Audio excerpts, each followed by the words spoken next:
www.mixcity.fm. Mix City Radio. Vous êtes sur Mix City Radio, c'est Sébastien avec vous pour une nouvelle chronique des voyageurs du monde. Et on est en ligne aujourd'hui avec un couple, Mathieu et Caroline. Bonjour Mathieu et Caroline. Bonjour Sébastien. Bonjour Sébastien. Alors, vous êtes partis tous les deux faire un tour du monde d'un an, 4 continents traversés, 13 pays. Qu'est-ce qui vous a donné envie de partir faire ce tour du monde ? L'envie de partir faire un tour du monde, c'était d'abord l'envie de prendre du recul par rapport à notre propre vie. En fait, on avait des vies très très confortables en France, tous les deux un travail, on était en CDI et on avait envie de voir le monde de nos propres yeux. Et donc on a décidé de quitter notre job. On avait tout pour être heureux, bon job. Sur le papier, on avait tout pour être heureux. Sur le papier, tout allait bien, mais on sentait qu'il nous manquait quand même quelque chose. On venait de se marier et on sentait qu'on avait besoin de travailler sur un autre projet. Alors justement, vous êtes parti avec un projet, véritablement un fil conducteur pour votre voyage. Est-ce que vous pouvez nous raconter comment est née cette histoire ? Quand on a préparé notre projet de tour du monde, c'est vrai qu'on a réfléchi à une thématique, et en fait on s'est dit non, on part pour voyager de manière très égoïste. Et effectivement, au fur et à mesure, on a rencontré une famille en Birmanie, et au fur et à mesure, est né ce projet d'aider cette famille, d'organiser une collecte d'argent. Ce qui est devenu finalement le fil conducteur effectivement de ce tour du monde, mais à l'origine, c'était de manière très très très égoïste. D'abord, on va commencer par le point de départ. Donc, vous avez décidé un jour de partir tous les deux.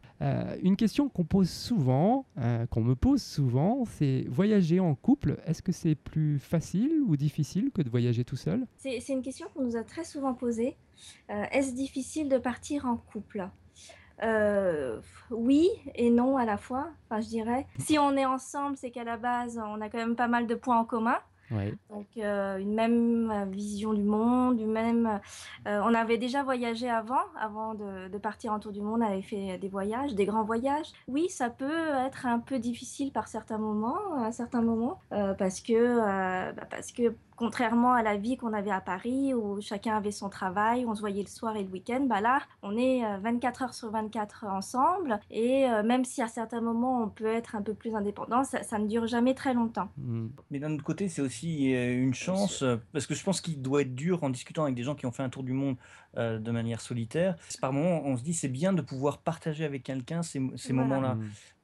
C'est ça qui est beau aussi, le fait de pouvoir le faire en couple. Oui, c'est vrai que c'est souvent une phrase qui revient, partager avec l'autre. Donc c'est vrai que là, vous étiez tous les deux à partager, j'imagine, des moments forts. On y reviendra. Alors on va partir avec des considérations très pratiques parce que vous avez un site qui s'appelle voirlemonde.fr. Il y a plein de fiches d'infos pour préparer un tour du monde. C'est assez complet. Comment vous avez géré votre budget ? Comment vous êtes préparé avant de partir à l'aéroport ? Alors en fait, on a fait 2 budgets. On a fait un budget avant le tour du monde, si c'est ta question. Donc on a regardé quelles étaient les dépenses qu'on devait prévoir avant le tour du monde. Après, on s'est renseigné sur Internet. On a cherché quel pouvait être le budget. On a construit notre itinéraire. On s'est dit on va se créer quand même un fil conducteur, pour arriver à un chiffre, et en prenant un coût un coût pays. Voilà, exactement, un nombre de jours par pays. Et comme ça, on a construit notre budget pendant le tour du monde. On avait prévu un budget, je crois, de 100 € par jour à 2, et on était à 130. Plus de 130 € par jour.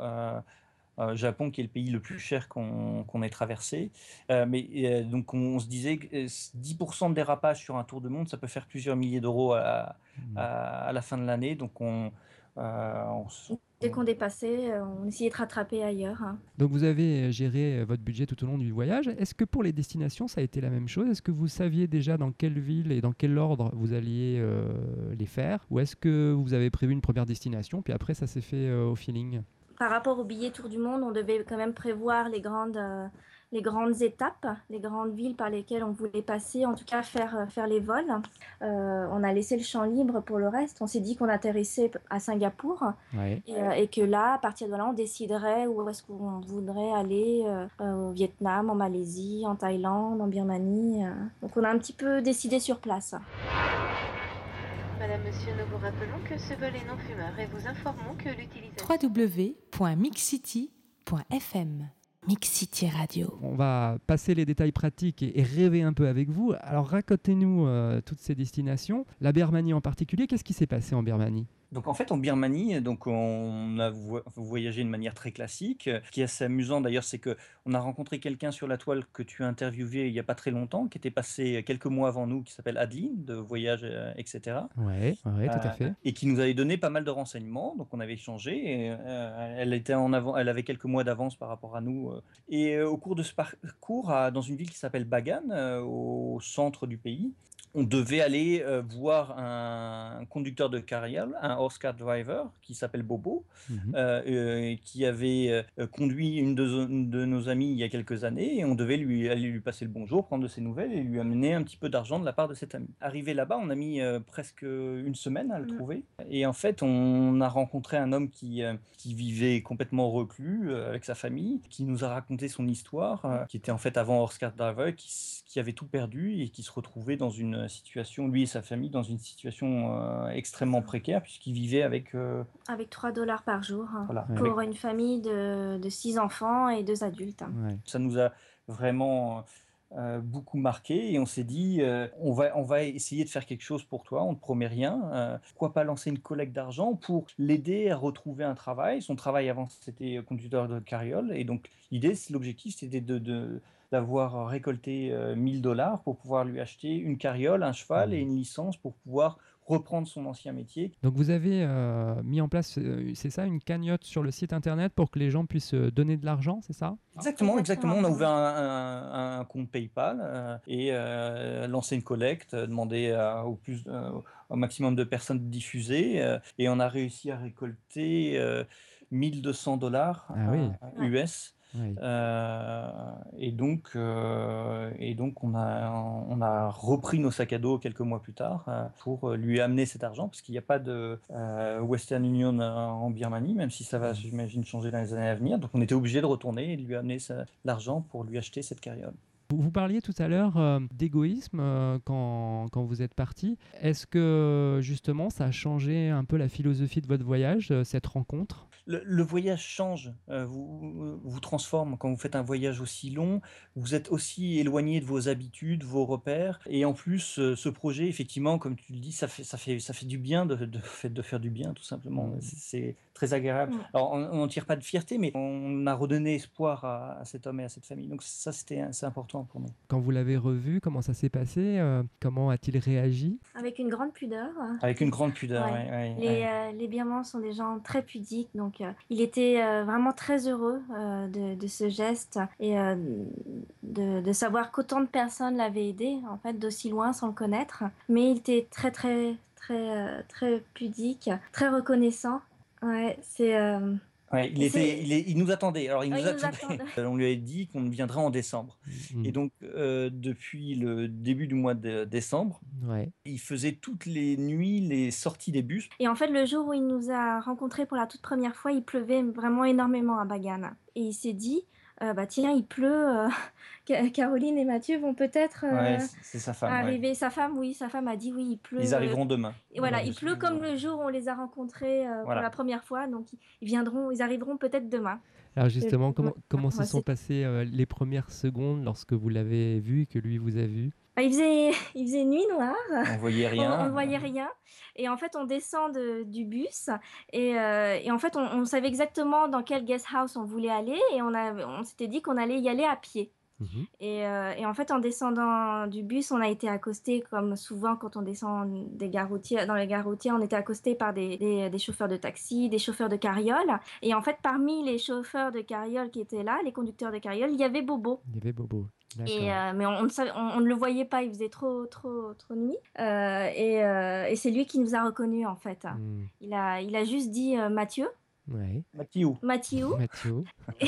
Et on s'est retourné, on s'est dit, mais il connaît ton nom, Mathieu, et voilà, c'est lui qui nous a reconnus.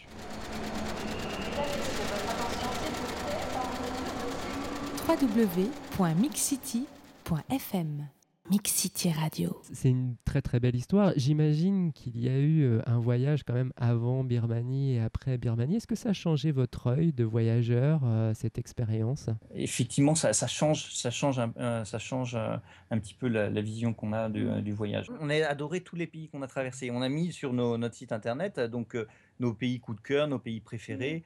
Et c'est vrai que l'Inde a été un pays qu'on a adoré. L'Amérique du Sud aussi a été vraiment une découverte pour nous parce que c'était la première fois qu'on mettait les pieds sur ce continent. Il y a aussi le sentiment de liberté en van, en Australie, en Nouvelle-Zélande, Voilà, on a adoré ça. qui a été une grande découverte pour nous. Et les paysages magnifiques qu'on a trouvés en Nouvelle-Zélande, en fait. Pour les amateurs de nature, de grands espaces, de liberté, la Nouvelle-Zélande, pour moi, est un très très beau pays à découvrir. Ouais. J'ai vu sur votre blog une anecdote qui m'a beaucoup amusé. Après 6 mois d'hôtel, le fait de faire la cuisine, ça fait du bien. Donc, vous êtes de fin cuisinier? Avec le budget qu'on avait en Australie et en Nouvelle-Zélande, c'était plutôt pâtes et avec tomates, oignons, mais En Inde, on adorait la cuisine, mais on mangeait vraiment local, masala dosa tous les matins, curry à midi.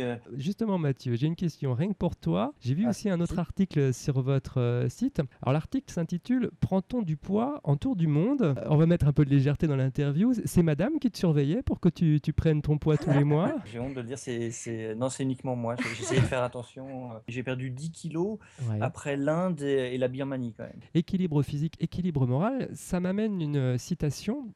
C'est un proverbe que je cite souvent, un proverbe tibétain qui dit le voyage est un retour vers l'essentiel. Alors là, je vais vous poser la question individuellement. Qu'est-ce que ça vous a apporté d'essentiel, ce voyage? Mais c'est vrai, c'est un retour vers l'essentiel parce que nous, en plus, on est parti, on a tout vendu. Tu pars uniquement avec ton sac à dos et quelques affaires dans le sac à dos. Et c'est bien de délaisser le maximum de choses matérielles pour pouvoir profiter. Plus on voyage, plus on s'est allégé et plus on voyageait léger, et moins on avait besoin de choses. Je vais vous faire un petit test. C'est juste 3 citations et puis vous allez me dire spontanément ce que vous pensez de ces citations. C'est des citations sur le voyage. Alors la première, elle est de Lao Tzu qui dit « Plus on voyage au loin, moins on se connaît ». Le fait de partir aussi loin nous a fait aussi comprendre ce qu'on était, mais ce qu'on était aussi en tant que Français. J'ai l'impression de plutôt mieux me connaître.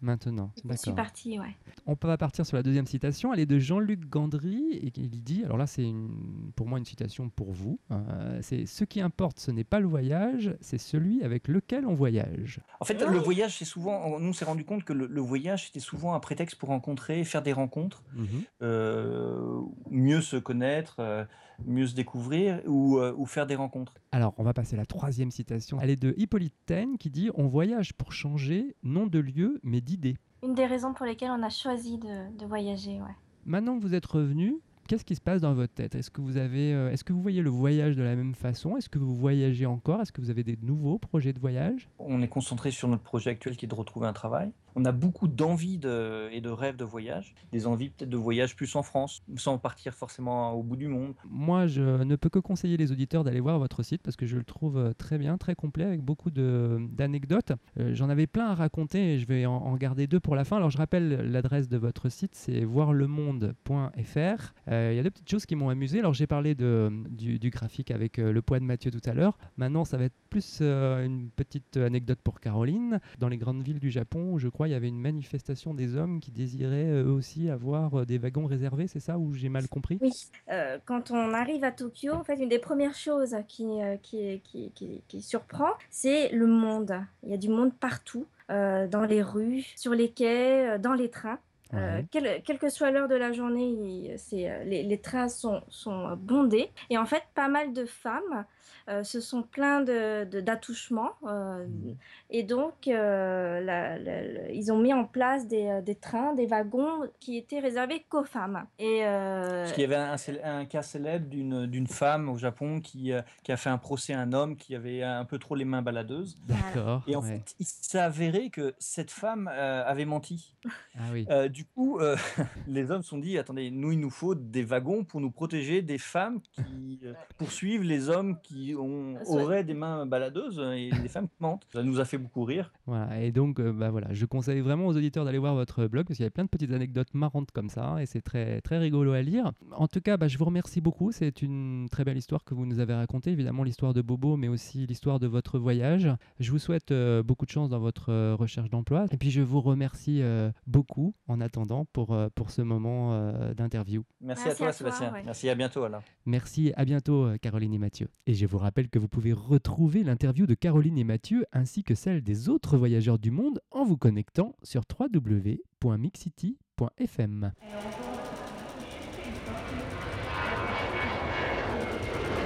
www.mixcity.fm Mix City Radio.